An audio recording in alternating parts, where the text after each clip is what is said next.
په لوري نوې افسانه ده، شاید چې تاسو د دې نه وړاندې نه وي اورېدلې. د افسانې په لوري ځمه، ډېره زیاته اوږده افسانه نه ده، بیخي لنډه هم نه ده. د ډاکټر همدرد یوسفزي صاحب افسانه ده، ډېره ښکلې افسانه ده، زما ډېره زیاته خوښه شوه. هیله لرم چې ستاسو به هم خوښه شي او دغه افسانه د کتاب نوکار سحرې نه ما انتخاب کړې ده. ستاسو پام او ستاسو توجه ورته غواړم د ډاکټر همدرد یوسفزي افسانې ډاون سنډروم ته.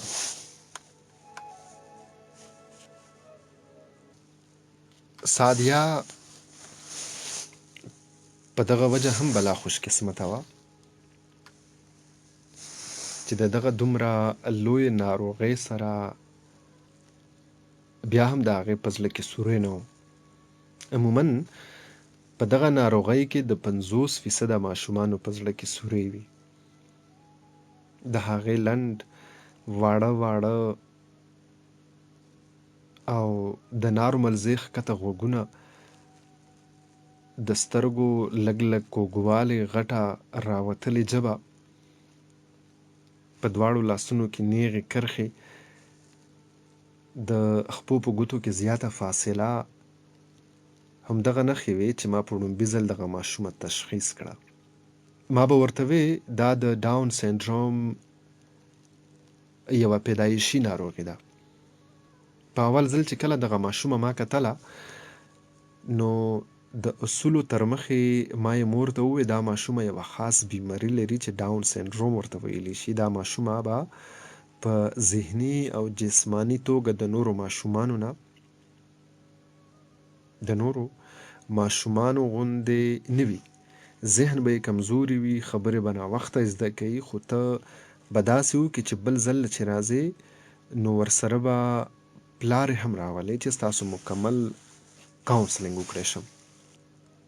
مورې اسمان ته کتل، اسمان خو نه و، خو د سرکاري اسپتال پنکه د بجلۍ د نشتوالي له کبله ولاړه وه. ښه، خو ډاکټر صاحب پلار خو یې نشته، سعودي کې دی. چې څه هم وي ته یې ماته ووایه. ما وی دا ماشومه پیدایشي ناروغي لري. د هغو میاندو ماشومانان داسې وي چې عمرونه یې د 40 کالو نه بره وي. دا ستا 8م ماشوم دی، نو همدا وجه به وي چې ستا عمر د 40 کالو نه بره دی. بهرحال په 2مه لسیزه کې دغې ماشومې ته د وینې د کینسر خطره وي. نو دا به د وخت سره ګورو. ما اوږده ساه واخیستله. ما وی خور تاسو کله کله سندره ټپه اورئ؟ هغه هکه حیرانه ما ته په کتو شوه لکه چې زما په دماغي حالت شک راغلی وي. وی نه نه نه نه نه، زه خو د برکلي د امیر رحمان حاجي صاحب لور یم. پلار مې ملا دی او د دې پلار په سعودي کې دا 18 کال دی. 4 حجونه او بېشماره عمرې یې کړي دي. زمونږ کور کې دا حرام کار ټپه او سندره دغه د ډمانو کار څوک کولی شي؟ توبه شه ډاکټر صاحب. دا ځل د دغه خور مخ د قهره سور و. ما وی خور دا ماشومه معذوبه ده، د داسې ماشومانو سندره، ډول، موسیقي او ګډه ډېره خوښوي. نو ته به داسې کوې چې د دې دغه شوق خیال به ساتې. دا چې لویېږي نو د موسیقۍ او د ګډا سره به یې لا شوق زیاتېږي. هغه زما خولې ته حیران کتل. ما زر شونډې راغونډې کړې او په خوله مې شپېلک یعنې شپېلې وهل شروع کړل، د دې دپاره چې زه دغه مور پوهه کړم. د شپېلۍ د اواز سره سادیه معصومه په خندا شوه. خندا یې وکړه.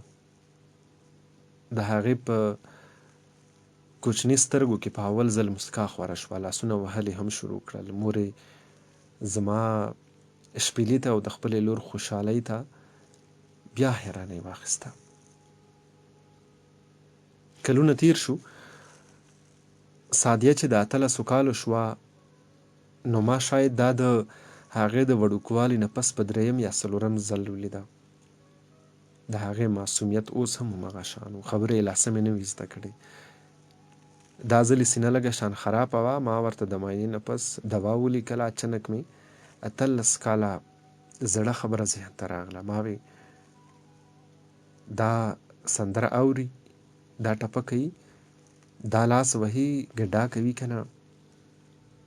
مور یې پوره ساعت غلې وه. وی ډاکټر صاحب ښځه ذات دی، کډه مو اسلامي د پلار یې سخت دی.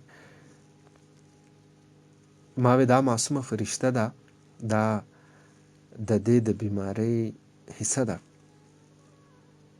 ما لا دا خبره کوله چې سادیه په ډیر معصومیت سره د خپل پرتوګ پنسي اوچتې کې پنډۍ یې ښکاره شوې. په هغوی 2-3 غټ غټ زخمونه د جوړېدو نه وروستو سکار ښکارېدل. ما وی دا ولې، دا کله؟ سادیه په خپلې ما ته ګوډه ژبه سویل غوښتل، خو مور ترې زر خبره واخیسته. وی ډاکټر صاحب دا چې د 10 کالو وه نو مونږ ګاډۍ کې اکسیډنټ کړی و، دا هغه زخمونه دي. د سادیه په سترګو کې ښکارېدل چې دا ماته سویل غواړي.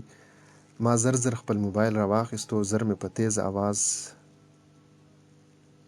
د سندرغاړي دغه سندره ولګوله چې د تورو غرو په سر مې کلی د جانان دی، څه نری نری باران دی باران. ما سادیې ته کتل، د هغې لاسونو حرکت نه کوو. ما د هغې پښو ته کتل، پښې لکه چې چا تړلې وي. ما د موبایل سپیکر د هغې غوږ ته نږدې کو، خو هغه لکه چې کڼه وي، آواز نه اوري. ما وی سادیې دا ولې؟ ستا سندره نه وي خوښه؟ د هغې سترګې غمجنې او له اوښکو ډکې شوې. ډاکټر چیب، ما وی جي ډاکټر چیب بابا وهل کوي. ما پاپی بابا خو که ما لا جاړه راسي. ما د هغې معصومو سترګو ته نور نشو کتلی. مور یې سترګې ښکته نیولې وې لکه چې خپلې اوښکې له ما پټوي. ما ځان سنبال کو، زر زر مې په موبایل سندره نوره هم تیزه کا. دا سادیې د OPD پرچه مې راواخیسته. ما پرې ولیکل دا د ډاون سینډروم ماشومه ده، دا باید سندرې اورېدو او د ګډا نه منډې نه کړی شي. سبا د جمعې په ورځ د لمانځه نه پس د لوی سړک په چوک کې احتجاج و چې ډاکټر شمس الدین په هسپتال کې بېدیني خوري او مریضانو له غیر شرعي او غیر اسلامي علاج کوي. دې د نوکرۍ نه بدل شي. او بیا سبا له د هفتې په ورځ ما ته د غټ دفتر نه شوکاز نوټس سره د بدلۍ د اډر هم ترلاسه شو.